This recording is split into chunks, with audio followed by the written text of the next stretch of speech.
Hey guys, it's John160. Corvo Pendragon. And so, as we were thinking about whether to make the podcast today or Team Synthesis video, we got into something I've known about for months, but apparently Corvo has been living under a rock for the past couple of months. Corvo, tell him what you just found out. So, I'm on Crunchyroll, scrolling through the news, and I see this article, Digimon Adventure Tree. I'm like, what? And I'm sitting here like, dude, my dad made a post about Digimon Adventures months ago on Facebook. How have you not heard about this? That's how I felt. Like, I was like on Facebook and I was like, Digimon, like, oh, my dad posted something. I was like, oh my gosh, Digimon Adventures, this is awesome. I mean, I'm not going to go into it or anything, but I think this is awesome. And I kind of left it at that. Me and Corvo just watched the trailer. We are so hyped. So today what we're really going to talk about is whether this is a good idea or a bad idea. I mean, me and Corvo are both in the consensus that this is an awesome idea, but we really want to break down why, and really also about something else I want to go into, and why this is going to be, why I feel like this is a better idea than bringing back Dragon Ball Z. And I think this is a very, very, very point that me and Corvo both need to put together to drive home. Because if you think about it, this is, for Dragon Ball Z, it will be the 18th anniversary, if I'm correct. Yeah, around there. Yeah, it's been 18 years. This is the 15th anniversary for Digimon, and this is a great idea. But for Dragon Ball Z, it's a terrible time, and it's not gonna. And people are hype about it, but it's not gonna be good. Now let's just start off by talking about why we love this so much. I'll let Corvo start.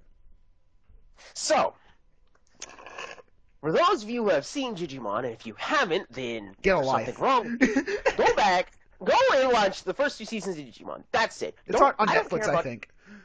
Yeah, it's on Netflix. Go watch it. Don't watch 1 and 2, just the adventures. Not this Digimon Fusion, Cross Wars, not Fusion, Frontier, not Cross Wars. Definitely not Tamers. Oh my god. Ignore all of it. Just disregard all of it. Watch the original because that is what Tree is based off of. Now, reason why, and this is what me and Giant agree on, this is the reason why Digimon did so well is because of their formula, how they went about creating this show. And it was progression. First season, they got trapped in the Digi world. I'm going to try and go into this as quickly as possible without trying to spoil anything so you can watch it for yourself. But they were in the Digi world, they tried to get out, and there was a whole adventure with that, so they were trying to take on Pokemon, clearly, but they did it better, because Season 2 comes around, the original characters are older, the 2 younger characters that were with them in the Digi world are now around their age when they were in the first season, and they go on their own adventure with a different group of people, and that's great. Now, what Tree is doing is they're like, oh, the entire original cast is back, they're going back to the GG world, probably, I'm assuming, and they're going to have a great time, because, and this is what makes it better, is because if you look at Pokemon, let's be honest, everybody complains that Ash Ketchum is still 10 years old. Still 10. Like, seriously. Makes no sense. He's still 10 years old, and it's been, what, 20 plus years, or something like that. And can I just chime in here? I was talking to Corvo about this before the show, in pre-show. Yeah, not pre-show. For me, I love the original Beyblade V-Force and Beyblade G Revolution as a kid. And I love Digimon as a kid, even though that Digimon's been around as long as I've been alive. Like, the thing that I actually watched Digimon when I got a little bit older, what I feel like Digimon and Beyblade, they were ahead of its time. Bringing up Corvo's point of it's like we hate that Ash Ketchum is still 10. Like, dude, age a little bit, get mature. That will make for better Pokemon battles. Here's the progression of every Pokemon episode: Ash and who other people do that. Oh, problem with Team Rocket or Pokemon. Oh, solve the problem, or oh, fail at the first time. Cry, whine, train, beat the problem. Next episode. Catch new Pokemon. That's Pokemon in a nutshell. But with, okay, I'm going to use Beyblade as the first example. Okay, with Beyblade, the original, you had Tyson, you had Kai, you had Ray, you had Max. They built a team. They met each other, had progression. win the championships. You get a Beyblade V-Force. They're all scattered at the beginning of the show, and they have to come together again to face this new problem. Go fast forward to G Revolution, and this is where there will be spoilers in this because I can't vaguely describe by the time they hit G Revolution. G Revolution is the progression of teenage years. So if this is gonna be spoilers, so please leave and come back if you don't want to hear spoilers for this. It's the progression of how they get older. At this point in their life, they're all teenagers, and they all split off. They all go into different teams for different reasons. Family reasons, where they came from, that type of thing. Finding who they are, but instead of staying together as the makeshift team they were, they broke off. And they went to their own team, their own original teams where they all came from. But the point where, all except for Tyson, at one point in each show, they all had to face it again. Kai had to face the White Tigers again, which was his old team. Kai faced the Militia Boys, who would eventually become his team. Max went with the All-Stars, who would have been his team if he had stayed with his mom. All those things, that it was a progression, and that's what I loved. It made Beyblade awesome, but they didn't know how to do it right. They progressed them too fast. You had them young, then a little bit older, then a lot older, and then that progressed so far to where you couldn't really do anything else. With Digimon with exactly what Corvo said. Had them young, the two youngest got to where they were in the first season, and the little people, and the older ones got older, and so that's what made it awesome.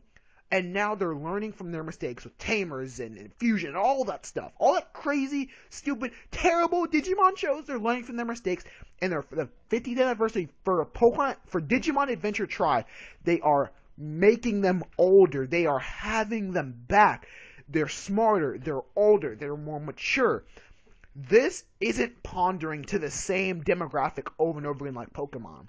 I say that Digimon and Beyblade were ahead of its time because instead of like Pokemon's formula is this. You're 10.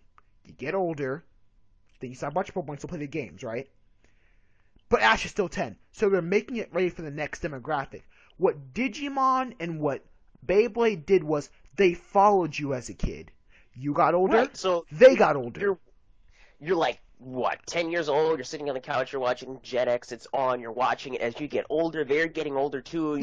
There's a better connection with the characters. Better connection. Like, you're 20, you still can't be connecting to Ash Ketchum. He's still 10. He's half your age, bro. You still can't be connected with Ash Ketchum, you know? People, like, every time I hear adults or other people don't play, they're like, oh my gosh, that guy is like 20 years old, he still plays Pokemon. What is he, a child? I'm like, no, he's not a child. He's just having nostalgia, but still, we want Ash to grow because we want that progression. We want to grow with Ash, you know? Right. We grow with Ash's Pokemon more than we grow with Ash, and that is sad. And that's why no one likes him. We grew with Tyson and Kai and Ray and Max and Beyblade. We grew with Sora, and I only really remember Sora because it's been so long since I've watched Digimon. It's fine. I'm on the wiki right now looking at their names. Ty was the main character. Matt was the lone wolf. Sora, as you already said. Then there's Easy, who was my favorite. There's Mimi, who was kind of silly. Then there's Joe, TK, and Kari. Yeah, like those, you grew with them. And that's why, and now, to get in, I'm sorry for controlling this whole conversation, Corvo, but you can start talking about your side in a minute. Why this is such a better idea than Dragon Ball Z. Exactly. Super Dragon Ball Z? It's like Dragon Ball Super or something like that. Yeah, Dragon Ball Super. Why is it a better idea than Dragon Ball Super? What they're doing with Dragon Ball Super is, they've been gone for roughly 18 years. Mm-hmm. They went for 18 years. That's like when you're born, your father was like dipped out and comes back and you're an adult like, hey, what's up? Remember I was there for like 2 months and then I left and came back? What's up? No, you can't. Like, Digimon's went around for as long as a lot of people with this relation, as long as we've been alive. Yeah. Digimon came out in 2000s.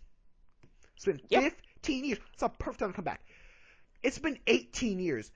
You took the amount of time of when someone's young to an adult to come back.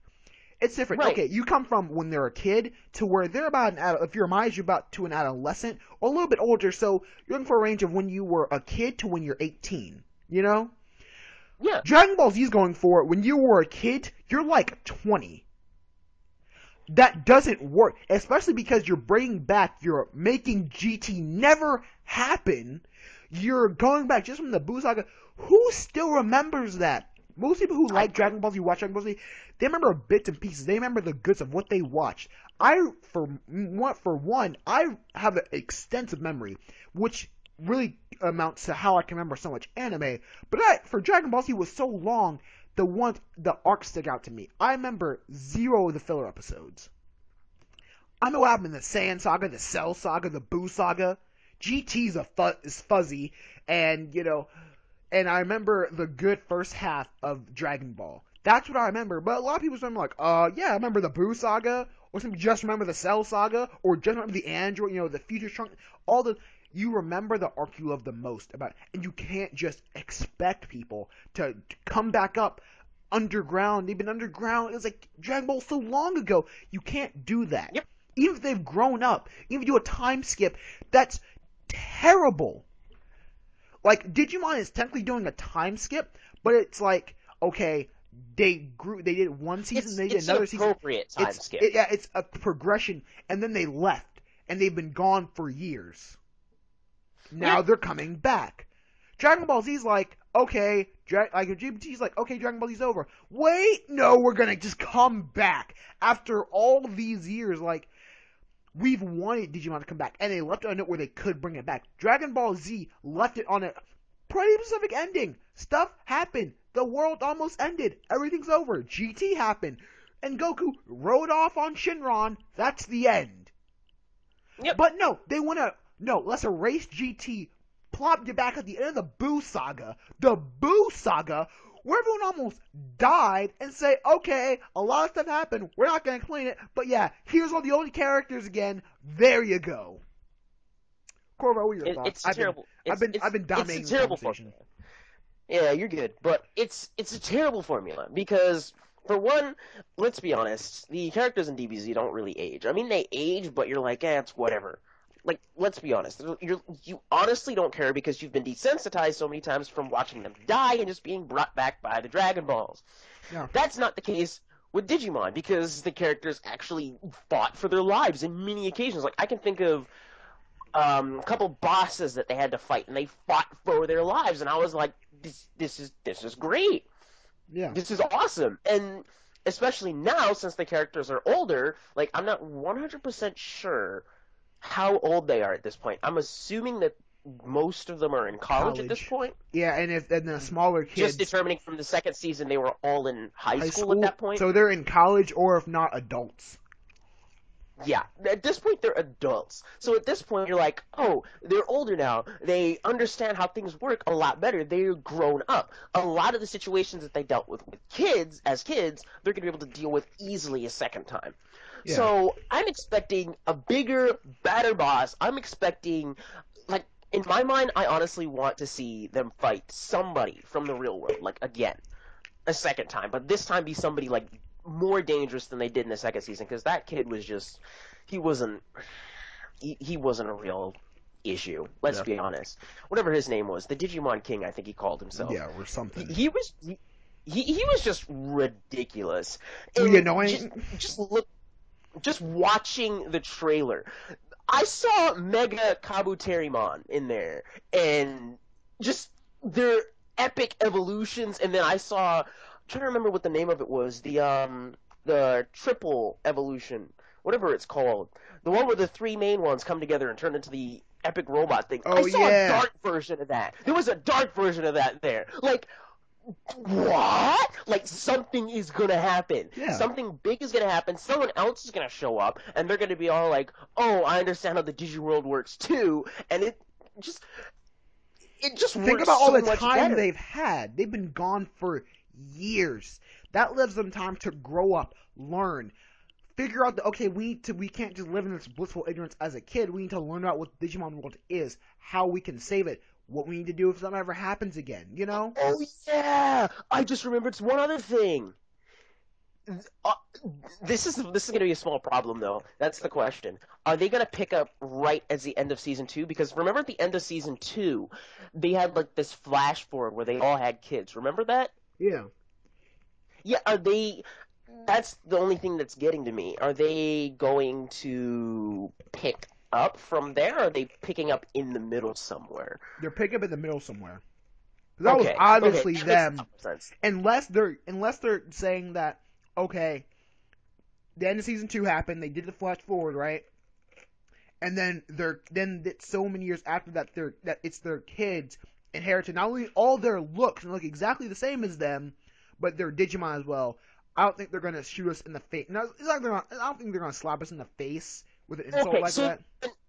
So I guess this is a lead up to the end of season 2, because if you look at the end of season 2, the group as a whole was trying to bring the Digi world and the real world together and create some sort of ecosystem where they could work together. Yeah. So, like, there's even a scene where they mention one of the characters went to space. I'm trying to remember his name. Yeah, Matt went to space with Gabon together. They went to Mars together, and they did like a whole bunch of things. And then Sora created some sort of park on Earth for Digimon to visit. And they just did a lot of stuff. Yeah, I think they're gonna reference that. I'm gonna reference that stuff. Yeah, like, hey, maybe I want to go into space, or hey, might just build this park. Yeah, but I think this is perfect because you already know who's going to get married to who. Like, let's be honest. So there's going to be no nonsense side love story nonsense going on because we already know who's getting married to who. Yeah. Like, there's going to be no reason for them to be all like, oh, well, we can have this filler episode where, they do something stupid. No, we're not going to have any of that because we already know who's going to get married to who. Yeah. Let's just be honest. So I think they have a perfect formula. They're sitting on a perfect formula. Yeah. Like, honestly, everything's. I would love to see Beyblade do the same thing. Because let's be honest, Metal Fusion, Metal Fight, Shogun, those were terrible. Terrible. Yep. I'd love to see an adult Tyson, an adult Kai, adult Ray, adult Max, maybe with children, because they look like they were in their late teens by the time. Like NGT, I'm thinking they were like 16, if not 17, at the end of G Revolution. So I'm thinking I want to see them as adults, or I would like to see their kids fighting. You know what I'm saying? Tyson's kid inherits the Dragoon, or Kai's kid inherits. You know what I'm saying? I'd like to see them do that. Like, take a page from Digimon's book, because since I grew up watching Digimon since it had already aired. I also grew up watching Beyblade, which was airing after that already aired. And I love those shows because I was growing up with them. Yep. And that's the best formula. Like, instead of just pondering to this one demographic, you increase the demographic that you're going for as the years go by, which I think is ahead of its time. Because before we were like, oh. Because remember, we're in this age now where it's like, it's okay to be a nerd. It's okay to like anime. It's okay to wear the animation in public and not have 1,000 people ask you, what does that mean? What are you, some type of nerd? Is that from some cart? No. Yes, there are people who are out there, but it's sufficiently less than it used to be. Before it was like, if you're 15 or 6 and still watching cartoons, you're a nerd and that's a bad thing. Now it's like, okay, there are the few people who are like, okay, dude, why are you still playing Pokemon? Or, this is understand, and a lot of people are going like, okay, Pokemon, for the nostalgia, but a lot of people are starting to get that. And so it's okay now to be older and still watch cartoons and watch, and you know what I'm saying? Yeah. That's what I think. That's a great formula. It's a great idea, and I love it. Yep. So just to quickly run down what happened in the end of season 2, because I had forgotten and now I'm just going back through it. So Tai became an ambassador to the digital world and has one son. Okay. Matt married Sora and became an astronaut. They have 2 kids. Izzy became a researcher of Digimon and has a daughter. Okay. Sora is a fashion designer and is married to Matt. Joe is the digital world's first doctor. He has 1 son. Mimi hosts a cooking show and has 1 son. Mimi. She's just like, Mimi. Mimi. She was a piece of work, let's just say that. She was special. Davis from season 2 had his dream come true and is the proud owner of a Chinese noodle restaurant on wheels. I never understood that dream. Right? I probably never will. Cody became a lawyer and has one daughter. Okay. Yole married Ken and stays at home. She has 3 children. I'm pretty sure we're only dealing, like, from what it looked like in the trailer, it looks like we're only dealing with the very first original cast. I mean, they might make a reference to the second cast, like they might show up, but this is. It looks like we're focusing on Ty and them. Who's the lone wolf again? I think that was my favorite character instead of Sora. Sora's alright, but I did like. Yeah. What was his name? Ken is a detective. TK is the kid. TK is a writer. Didn't marry Kairi. Feeling some type of way. I forgot about that. Some type of way. They were perfect for each other. And then, yeah, Kairi's a kindergarten teacher and has one son. You know, the entire time I thought they tried to do the Davis and Kairi thing, and I was like, no, unacceptable. No, back off. Oh my gosh. Viewers, do you see what I have to deal with on a regular basis whenever I talk to this guy? Kairi and Davis forever, man. Oh my gosh. So yeah, there's that. That happened. So yeah, they're focusing on the original DigiDestined kids. They might make a reference to the secondary DigiDestined, because, I mean, you really can't go a third series, that is, and not mention it at least once. Yeah. But I'm happy. Yeah, it looks good. You went in very skeptical. I have to be skeptical, man. Things are happening. The whole DBZ thing happened. Of course I'm going to be skeptical because everything's been going downhill. I mean, we talked about Durarara and how X2 is kind of like, So... I mean, that could be the next thing we go into, because I think that deserves some type of... We need to bring that to light a little bit, okay? Can we just bring the... Okay... I'm not saying X2. Can we do that in another video? Not right now. But another video. But it's just... I don't even know how long we've been going on. We need to start wrapping up, man. We're making another video after this. Clear. Obviously, we're gonna have stock footage. Let's go. But yes. So yes, this was about Digimon versus DBZ and why Digimon is a better idea. And as you can see, with some solid points. If you agree, disagree, leave it in the comments below. I've been Johnson160. Corvo Pendragon. On the Team Synthesis channel, on another Team Synthesis Talks. We couldn't track down Blaze to get him to do a video. Because I swear that dude is like running from the mob. Because he just disappears and then reappears whenever. And he's like, hey. No. But, yeah, that's our time. And, yeah, we'll see you guys next time. See you next time.